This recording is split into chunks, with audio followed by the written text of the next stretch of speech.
Good morning students. हमने second lesson start किया था और उसमें मैंने आपको बताया था कि जो भौतिक राशियां हैं उनको हम तीन वर्गों में बांटते हैं। कौन कौन से तीन वर्ग बताए थे हमने? सदिश, अदिश और प्रदिश। इन तीनों की हमने परिभाषा पढ़ी थी, ठीक है। उसके बाद हमने सदिश को भी दो वर्गों में बांटा गया था और उन दोनों वर्गों के बारे में भी अपन ने पढ़ा था कि जितनी भी सदिश राशियां हैं उनको भी अपन ने दो भागों में बांटा। एक तो वे सदिश राशियां जो ध्रुवीय हैं, अर्थात जो रेखीय गति करती हैं। रेखीय गति के दौरान जितनी भी भौतिक राशियां हैं जो सदिश हैं उनको अपन क्या कहेंगे? ध्रुवीय सदिश, ठीक है। और जो दूसरा प्रकार हमने लिया था वो हमने लिया था अक्षीय। तो हमने लिया था एक तो ध्रुवीय और दूसरा हमने लिया था अक्षीय। ये हमने लिए थे दोनों सदिश के प्रकार, ठीक है, सदिश के वर्ग। अब यहाँ पर अपन ये देखेंगे कि सदिश जो राशियां हैं, अपन अगर दो सदिश लेते हैं या दो से अधिक अगर सदिश लिए जाते हैं तो उनके कितने प्रकार हैं? तो उनमें सबसे पहला जो बिंदु है वो है तुल्य या समान सदिश। तुल्य या समान सदिश, जैसा कि नाम से ही पता लग रहा है, तुल्य और समान, दो या दो से अधिक ऐसे सदिश जिनके परिमाण व दिशा समान होते हैं वो क्या कहलाते हैं? तुल्य या समान सदिश कहलाते हैं, ठीक है। जैसे यहां पर अपन एक डायग्राम बनाते हैं, इसमें हम दो सदिश लें। एक हमने सदिश लिया ए बी सदिश, ए और बी। दूसरा सदिश हमने लिया सी डी। इन दोनों सदिशों के परिमाण समान है। परिमाण का मतलब हमने जो लाइन की जो हमने रेखा खींची है, इसकी हमने जो लेंथ ली है वो सदिश के परिमाण को व्यक्त करता है। अगर रेखा हम छोटी खींचेंगे तो हम ये मानेंगे कि इसका परिमाण कम है, और अगर सदिश की जो रेखा है वो अगर लंबी खींची हुई है तो उसका परिमाण क्या माना जाएगा? ज्यादा माना जाएगा, ठीक है। तो यहाँ पर इन दोनों के परिमाण समान है और इन दोनों सदिशों की डायरेक्शन भी, दिशा भी क्या है? समान है। देखिए एक ही दिशा में जा रहे हैं लोग।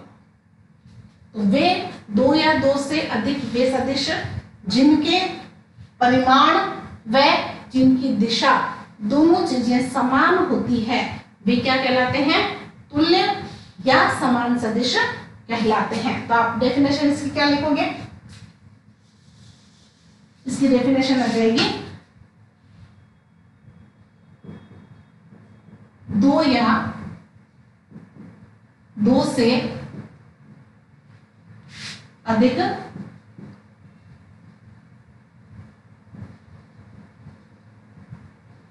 सदिश जिनके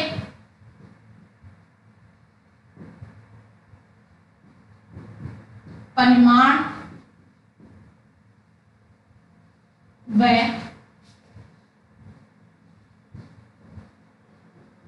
दिशा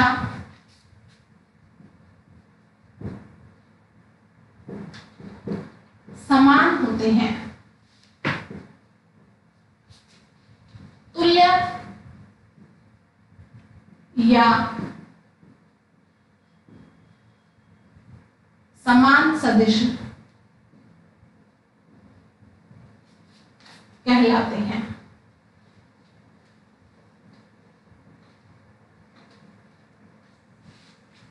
ये इसकी डेफिनेशन हो गई, ठीक है। दूसरा जो प्रकार है सदिश के प्रकार में दूसरा जो पॉइंट है वो है असमान सदिश।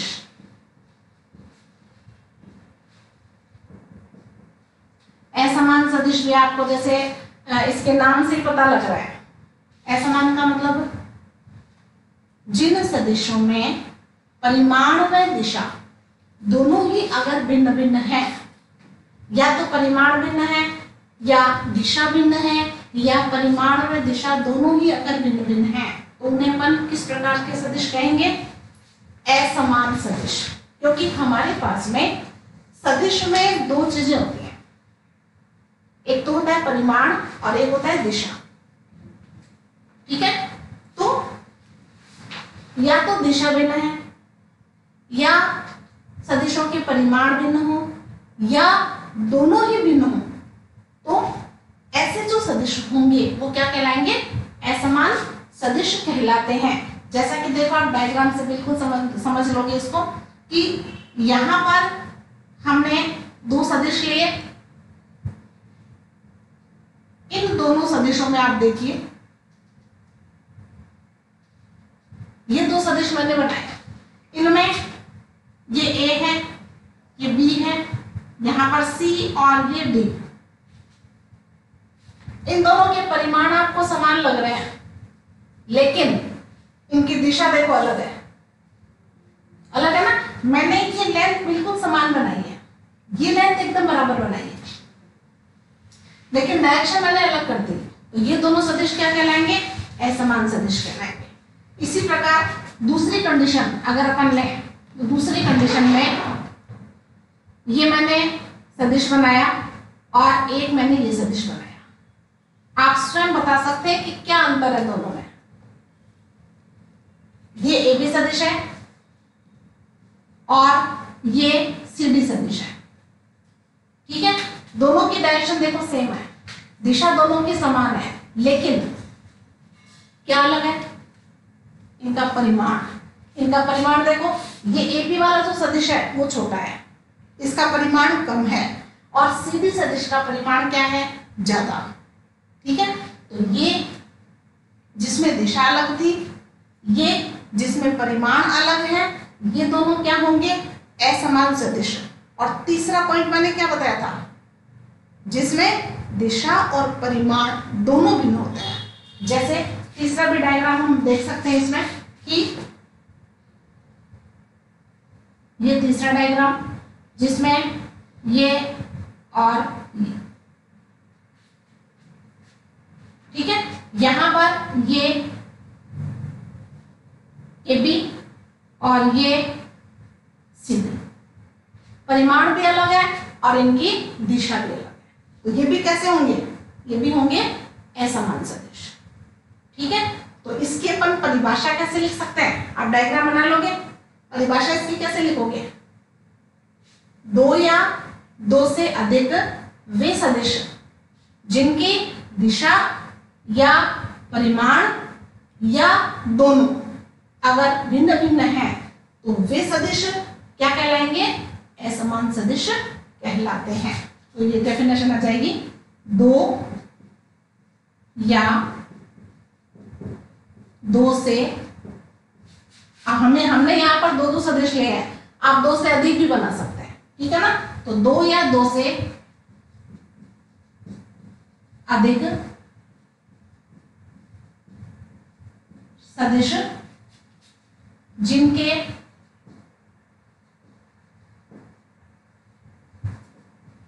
परिमाण या दिशा या दोनों, ठीक है, परिमाण दिशा या दोनों भिन्न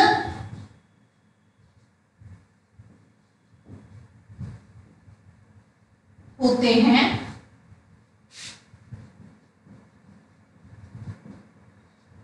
असमान सदिश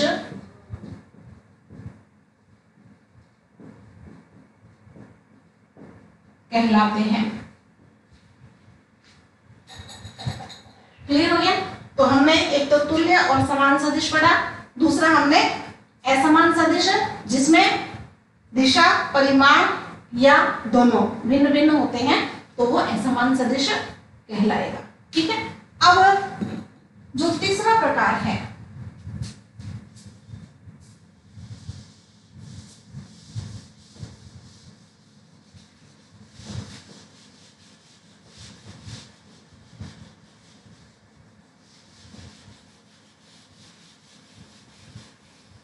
तीसरा जो प्रकार है वो आपका है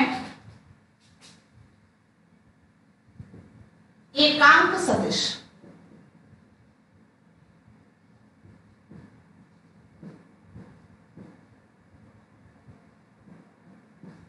एकांक सदिश, ये सदिश का जो ये प्रकार है ये बहुत ही इंपॉर्टेंट है। हमने जो अभी दो प्रकार पढ़े या इन दो प्रकारों के अलावा भी अपन जो अन्य प्रकार पढ़ेंगे उन सब में जो सबसे मुख्य है, जो हमारे मोस्टली साइंस में जो यूज होता है, आगे आपकी अगली क्लास में भी ट्वेल्थ में भी इसका बहुत ज्यादा यूज आएगा और यहाँ 11th में भी इसका बहुत ज्यादा यूज होता है सदिशों में। जहां भी सदिश की बात आएगी एकांक सदिश वहां जरूर आएगा। ठीक है, तो 12th में भी बहुत जगह आपको एकांक सदिश पढ़ना पड़ेगा और 11th में भी जो अपन अगला चैप्टर पढ़ेंगे उसमें बार बार एकांक सदिश आएगा। ठीक है, तो ये जो प्रकार है इसका तीसरे नंबर वाला ये बहुत ही इंपॉर्टेंट है, तो आप इसको विशेष रूप से आप पढ़ोगे। ठीक है, एकांक, एकांक का मतलब क्या होता है? एक, इकाई, एकांक। ठीक है ना, तो यहां पर वे सदिश जिनका परिमाण इकाई होता है, जिनका परिमाण एक होता है, वे सदिश क्या कहलाते हैं? एकांक सदिश कहलाते हैं। ठीक है, तो वे सदिश, इसकी डेफिनेशन हो जाएगी वे सदिश जिनके परिमाण इकाई होते हैं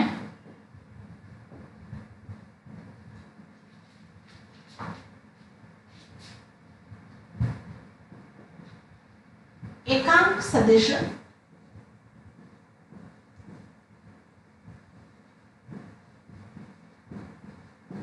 कहलाते हैं। ठीक है, अब एकांक सदिश ये तो अपन ने देख लिया कि परिमाण इसका इकाई होता है या एक होता है, वन जिसको अपन कहते हैं, और लेकिन इसकी जो डायरेक्शन है, दिशा को अपन इसमें किस प्रकार से व्यक्त करेंगे, इसको अपन लिखेंगे कैसे? उसके लिए एकांक सदिश को हमेशा कैसे लिखा जाता है? देखिए, आर कैप लगाया जाता है। जब भी कोई भी एकांक सदिश को अपन व्यक्त करते हैं तो उसमें ऊपर ऐसा चिन्ह लगाया जाता है, इस प्रकार का ऐसा चिन्ह लगाया जाता है जिसको क्या बोला जाता है? कैप। ठीक है, तो ये जनरली जो व्यापक रूप से अपन जो एकांक सदिश को व्यक्त करते हैं वो आर कैप के द्वारा कर सकते हैं या हम एन कैप के द्वारा भी कर सकते हैं। N cap, small N cap, ये भी एकांक सदिश का ही सिंबल होता है। ठीक है, तो जनरली अपन आर कैप के द्वारा व्यक्त करते हैं। जो दिशा ले जाती है वो दिशा एक्स दिशा, वाई दिशा और जेड दिशा, तीन दिशाएं अपन मानते हैं। त्रिविमीय होता है डायग्राम, जो भी होता है वो या द्विविमीय होता है या एक विमीय होता है। अब ये विमीय क्या चीजें हैं, दिशाएं क्या होती हैं, तो उसमें आप लोगों ने मैथ्स में ग्राफ खींचे होंगे। ठीक है ना, उन ग्राफ में आप एक्स अक्ष लेते हैं, ये एक्स डायरेक्शन लेते हैं, ये आप लेते हैं वाई अक्ष, ये वाई डायरेक्शन हो गई। ठीक है, तो ये तो हो गई एक्स अक्ष, ये हो गई वाई अक्ष, और ये दोनों जो है वो एक दूसरे के क्या होती हैं? परपेंडिकुलर, एक दूसरे के लंबवत होती हैं। कभी भी आपने इनको इस प्रकार से नहीं खींचा होगा, ये एक्स अक्ष है और ये वाई अक्ष, ऐसा कभी नहीं बनाया होगा। जब भी आप ग्राफ बनाते हैं हमेशा आप क्या लेते हो, 90 डिग्री का एंगल बनाते हो ना। तो उसमें क्या है कि यहाँ एक्स और ये वाई अक्ष, इन दोनों के मध्य 90 डिग्री का एंगल होता है। इसी प्रकार एक अक्ष और होता है, वो होता है जेड अक्ष, और वह जो जेड अक्ष है वह वाई और एक्स अक्ष के ठीक परपेंडिकुलर, वो भी इन दोनों के लंबवत होता है। तो उसको अपन किस प्रकार से व्यक्त करते हैं, उसको इस प्रकार से व्यक्त किया जाता है, इस प्रकार से, ऐसे, ठीक है, पृष्ठ के लंबवत, ये जेड अक्ष है।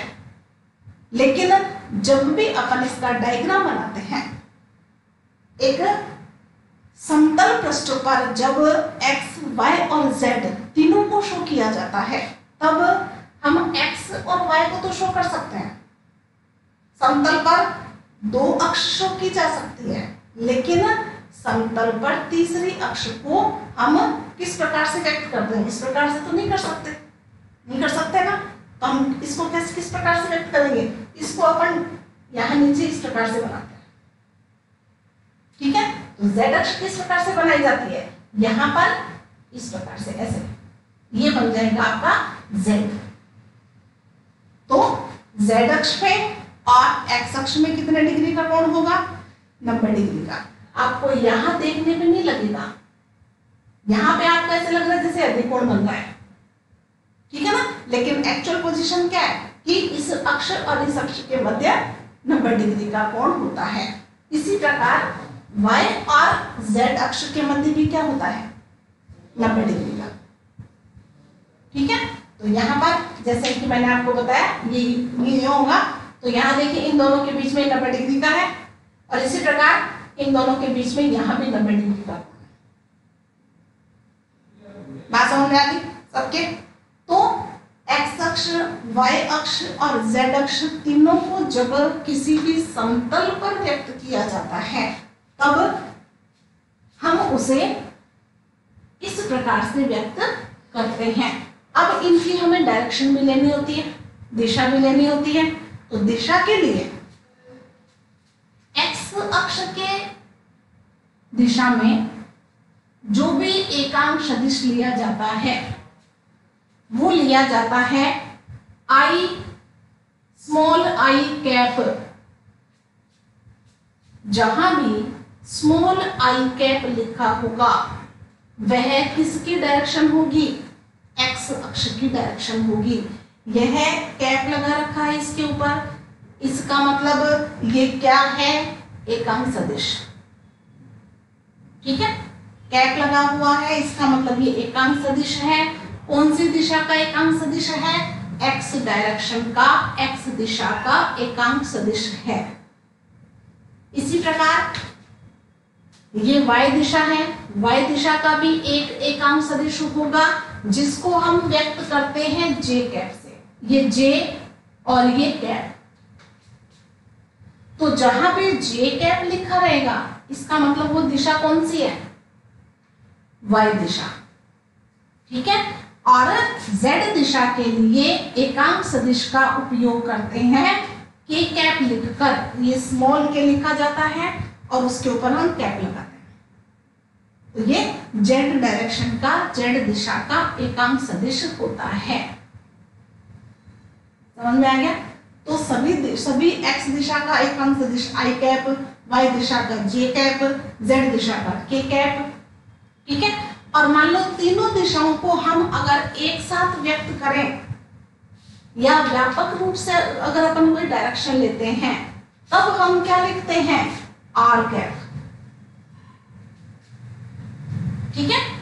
आर कैप लिखा जाता है। इस आर कैप में आई कैप, जे कैप और के कैप तीनों आ सकते हैं, ठीक है। इसके बारे में अपन अगले चैप्टर में पढ़ेंगे कि आर कैप में ये तीनों आई जे के किस प्रकार से आते हैं। यहां पर आप केवल इतना समझें कि एक्स दिशा का एकांक सदिश मैंने क्या बताया, आई कैप। वाई दिशा का एकांक सदिश क्या बताया, जे कैप। जेड दिशा का एकांक सदिश क्या बताया, के कैप, ठीक है। और व्यापक रूप से हम किसके द्वारा व्यक्त करते हैं, आर कैप के द्वारा। तो आज आप इतना पढ़ोगे और इसकी जो परिभाषाएं हैं उसको आप लिखोगे, याद करोगे, और एकांक सदिश का जो आगे का पोर्शन है वो अपन कल पढ़ेंगे। आज के लिए इतना काफी है। धन्यवाद।